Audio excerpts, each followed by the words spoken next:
Hi guys! Ayan, may bagong update tayo ngayon, this 2024, kung paano kumuha ng Digital National ID or National ID. Ayan guys, yung gamit ko pala ay Eagle PH. Search lang natin Ayan, yung mag-download lang po kayo National yan guys. ID. Or pwede din po kayo gagawa doon sa Ayan, click lang po natin Google guys. po guys. And then, basahin lang po natin guys yung consent. Ayan, by clicking proceed, I hereby give consent to the Philippine Statistics Authority to use my demographic information. So, you need to put first name, middle name, and last name. And you need to put a date of birth.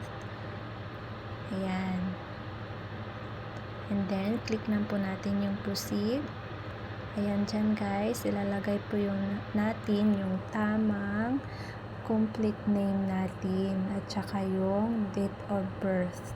Ayan. Dapat guys, tama po ang ilalagay nyo dyan.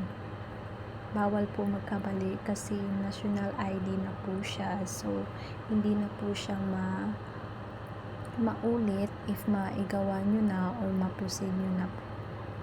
Ayan. Check nyo lang po lagi guys. Ayan. After nyo ma-check guys, ayan, lagyan po natin yung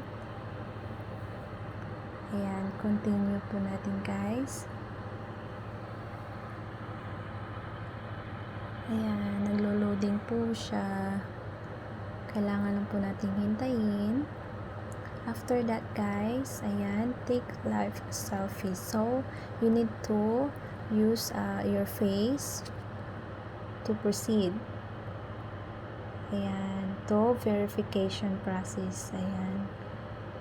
Ayan, good fit dapat guys. Tapos, friendly verification and slow light lang siya. Ayan, i-allow ko yung ano ko guys. Ayan. Nag-scan na po ako sa face ko guys. So, you need to move your head to left. Ayan. And then, blink your eyes. Ayan, keep and still you hit and hold on. Ayan, preferring to capture in one. Ayan, happy with your picture. Ayan, click natin yes, I'm happy. Ayan, after that guys, yan, done na. Yay, it's done. Ayan lang po guys, kasimple, kadali or gawin ang Digital National ID. At saka, meron pa po akong isang idea guys na kung paano makagawa ng account. Mag-download din po kayo guys ng Eagle. Okay lang po natin guys. Ayan.